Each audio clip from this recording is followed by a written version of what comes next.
Moi, je suis dans la mode. Voilà, ça fait maintenant 10 ans que je suis indépendante. D'abord, quand j'étais venue sur Belgique, bon, on va dire l'Europe, j'étais mariée. Voilà, j'étais mariée avec un Congolais. Tu m'as fait venir ici l'Europe. Franchement, je ne peux pas gâter le nom de l'Europe. Si je dis, si je dis l'Europe, je suis venue dans la souffrance, j'ai menti. La chance que j'ai eue, si l'Europe, c'est pas les mêmes chances que j'ai eues quand j'étais en Afrique. L'Europe m'a ouvert plein de portes. J'ai des opportunités beaucoup en Europe. Bon, c'est moi-même, je ne saisis pas en fait. Donc, quand je suis venue ici, l'Europe, j'étais venue sur le cadre de mariage. Voilà, ça n'a pas marché. On a divorcé. Et après, je suis allée faire 2 ans des études pour être dans la mode, en fait. Parce que la mode, c'était quelque chose, tu fais partie de moi. J'aime vraiment la mode. Je sais pas, je sais pas c'est quoi j'ai trouvé dans la mode. En tout cas, la mode, je suis tombée amoureuse de la mode, en fait. Je suis accro de la mode. Donc, j'ai fait les 2 ans à HUC.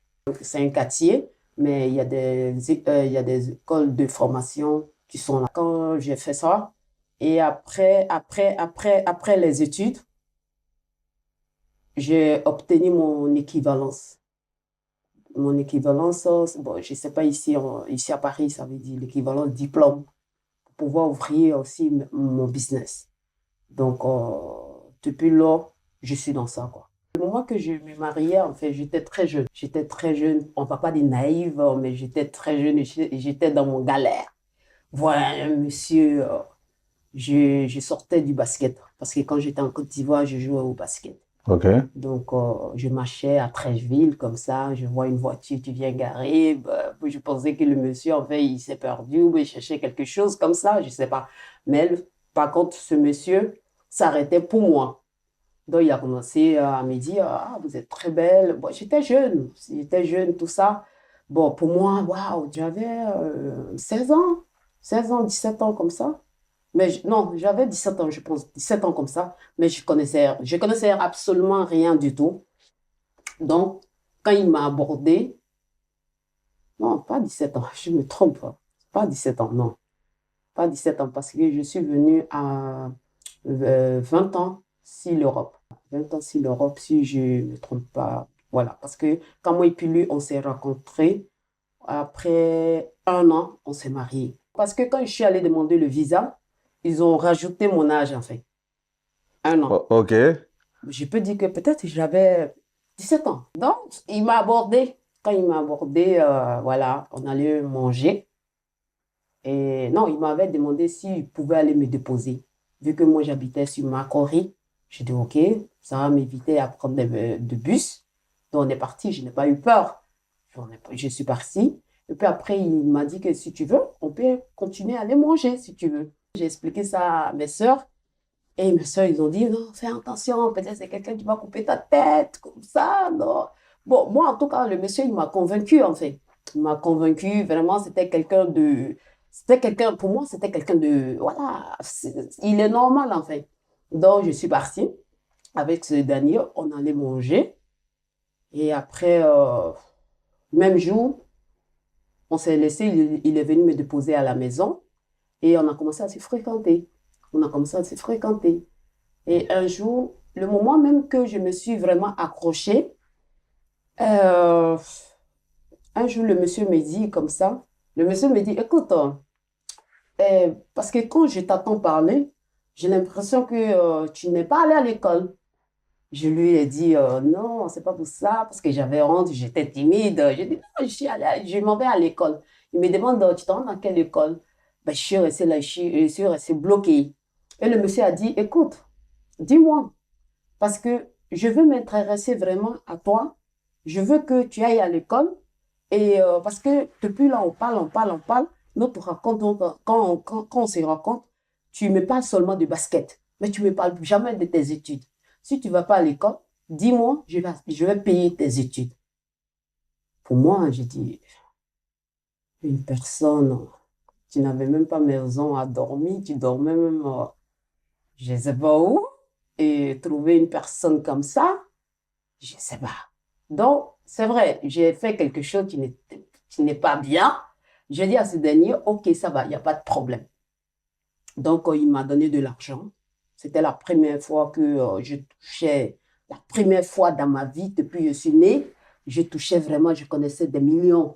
On va dire 2 millions. Pour moi, c'était énorme. C'était vraiment énorme. Tout est venu vite comme ça. Il a dit, écoute, je te donne ça. Vas-y, trouve-toi une école à Abidjan. Vas-y à l'école, laisse le basket. Mais non, moi, je ne voulais pas me séparer du basket.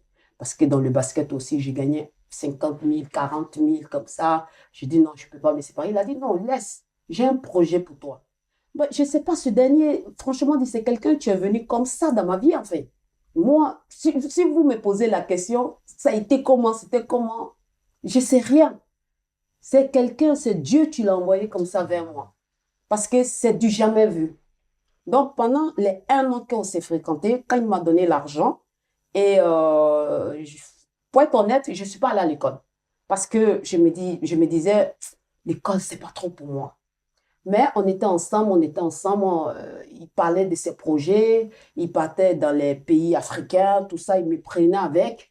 La première fois même qu'il m'a mis dans le vol, j'ai eu un passeport, c'était grâce à lui en fait. C'est comme c'est quelqu'un que Dieu l'a envoyé vers moi.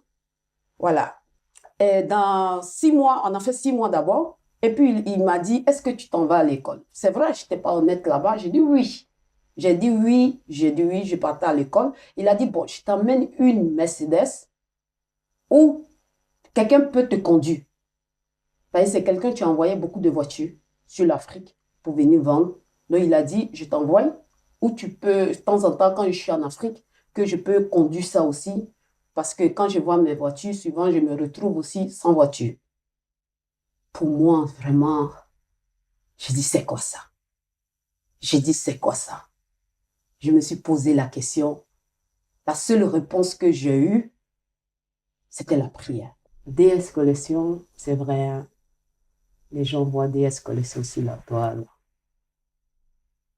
Je peux être peut-être un peu agressif comme ça pour venir me défendre.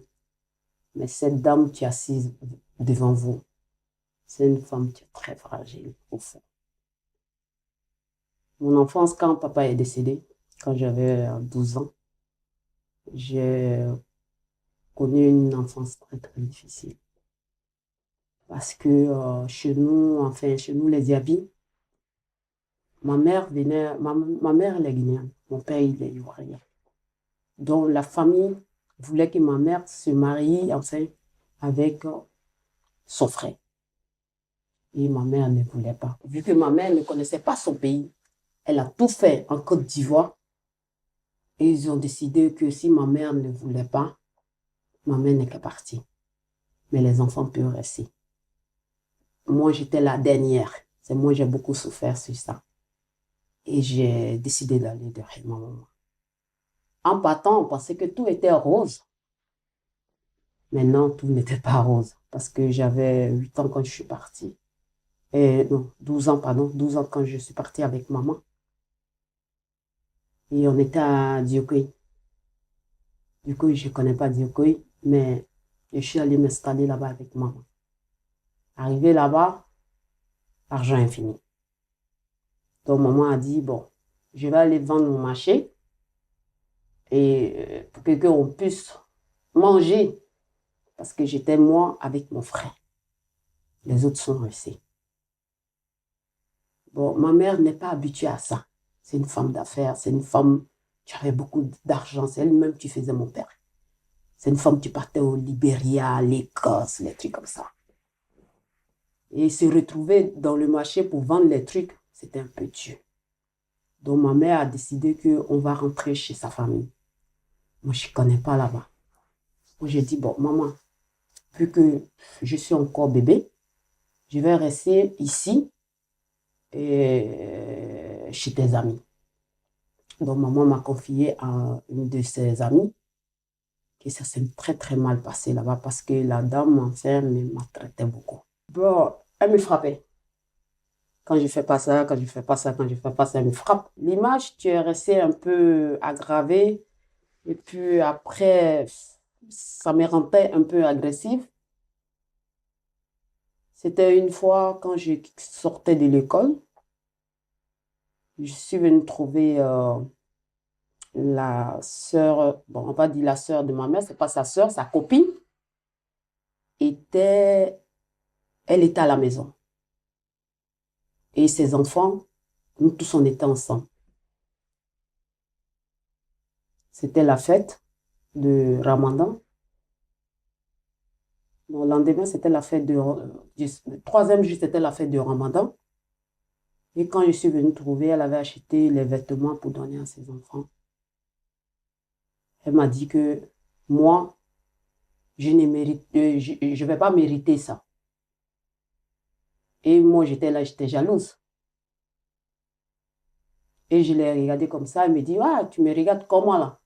J'ai dit non, je n'étais pas regardée parce que j'avais vraiment peur d'elle. Elle préparait, parce qu'on mettait les bois pour préparer. Elle a pris le bois avec le feu. Ah, c'était là. Parce qu'ici, là, mais parce que j'ai porté les cheveux, sinon on va voir celle-là. Ici, j'étais ouvert. Elle était j'ai coulé, le sang a coulé sur moi beaucoup. Et après, ils m'ont envoyé à l'hôpital. Et puis après, il n'y avait rien, quoi. Il n'y avait rien parce qu'on ne connaissait pas c'est quoi police, on va aller en police. Non, non. Je suis partie. Après, je ne savais pas où aller dormir. Donc, c'est là maintenant que j'ai commencé à dormir dans les marchés.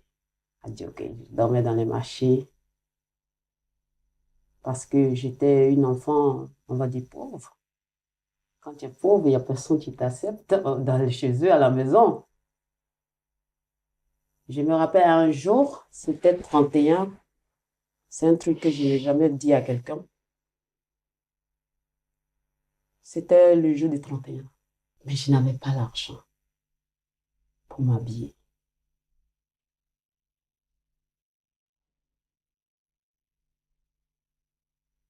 Je suis allée, vu que je dormais au marché, dans le magasin que le gars me donnait, Ouais. j'ai volé les habits là-bas.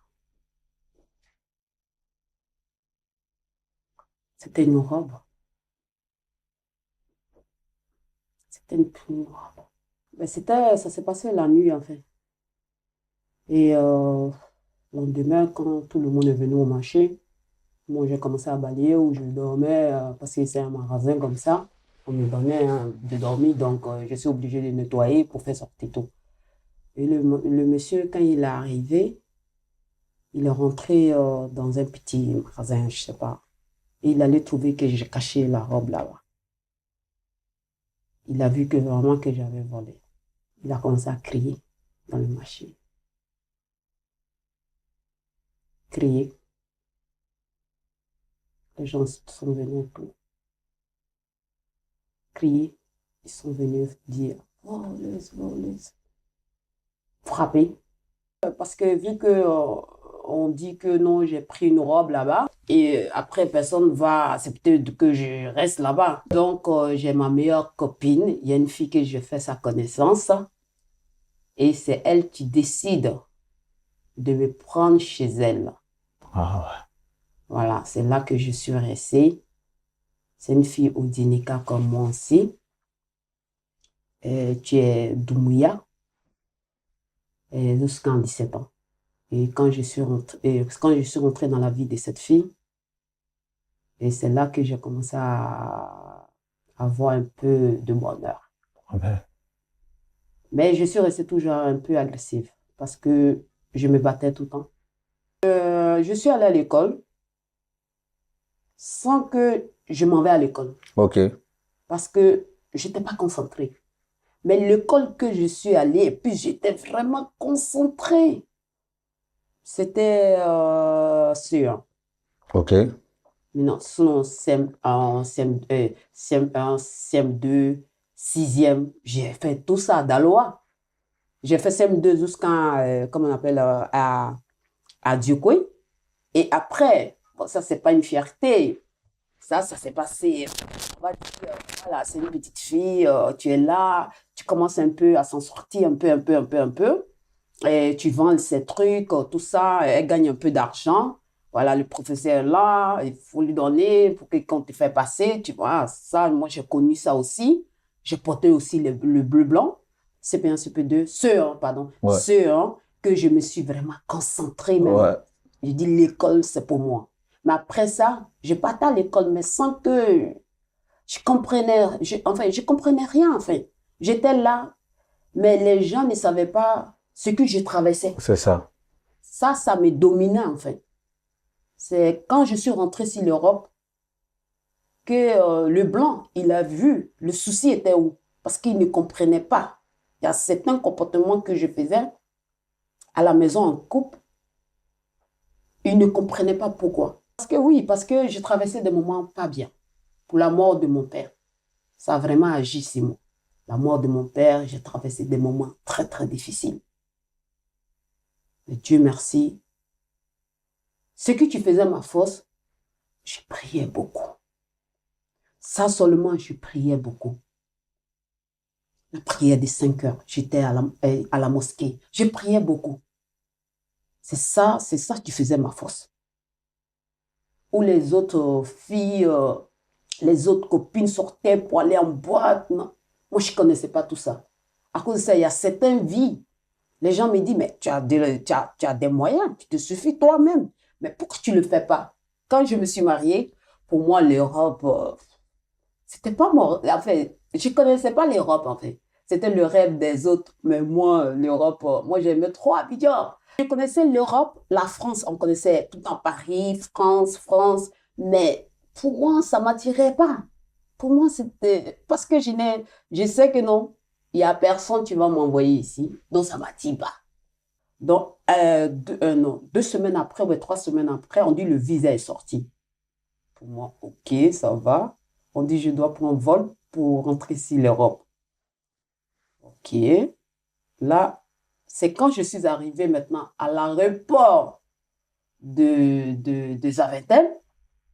Là, j'ai réalisé, j'ai dit, mais attends, je suis vraiment en Europe. Il s'agit de l'Europe. J'ai commencé à pleurer sur ses bras. Il dit, mais à quoi? Tu n'aimes pas? Je dis non. Parce qu'il y a des souvenirs qui sont venus dans ma tête. On était à la maison. Et puis, le plus comble dans cette histoire, c'est quand il me dépose chez lui, dans un beau quartier, un beau cadre. Sa vie, vraiment, c'était vrai. Sa vie, c'était vrai. Parce que moi, je suis tombée amoureuse de lui depuis Côte d'Ivoire. Et lui, il est tombé amoureux de moi. Donc, on vivait notre amour, tout ça. C'est quand je suis venue ici, parce que les copines, vous voyez, ça parle trop. Non, lui, là, je pense qu'il est marié, nanani, nanana. Il y a des gens même qui disaient que non, il va venir, il va te tuer, il va te couper ta tête. Donc, tout ça, c'était dans ma tête. Mais pour moi, c'est l'amour. L'amour m'a dominé, en fait. L'amour m'a dominé vers lui. Donc, quand j'arrive chez lui, je vois, c'est un monsieur célibataire, vraiment, tu veux se caser, tu étais là à fond dedans. Donc, on a fait notre vie de couple. On était dedans. Et il m'a demandé qu'on va aller s'inscrire. Enfin, je vais aller m'inscrire à la commune. Moi, je ne connaissais pas tout ça. Donc, arrivé à la commune, je me suis inscrit. Et après un mois, et on me donne un papier, un carte d'identité comme ça de 6 mois. Je ne connais pas tout ça. Parce que chez moi, je n'avais pas de carte d'identité, je ne connais pas tout ça. Et après 6 mois, et je m'ai changé la carte, on me donne 5 ans. Ok, j'ai une carte où je peux envoyer l'argent à ma maman. C'est l'essentiel. Western Union pour envoyer l'argent à ma mère parce que ma mère, elle, ça, c'était automatique. Et après, il me dit, écoute, chérie, tu sais que je voyage beaucoup. J'ai dit oui. Il faut avoir un passeport. Le passeport compte pour moi. J'ai dit, ok, ça va, il n'y a pas de problème. Pour moi, il faut aller juste chercher un passeport comme l'Afrique, quoi. Pour moi, c'est la même chose. Donc, il a fait une demande de nationalité pour avoir la nationalité belge. Donc, voilà. Pour vous dire que je n'ai pas souffert pour ça. Je n'ai pas souffert. Si j'ai dit vraiment que quand je suis venue en Europe ici, j'ai souffert, j'ai gardé le nom de Dieu. Que tu parles.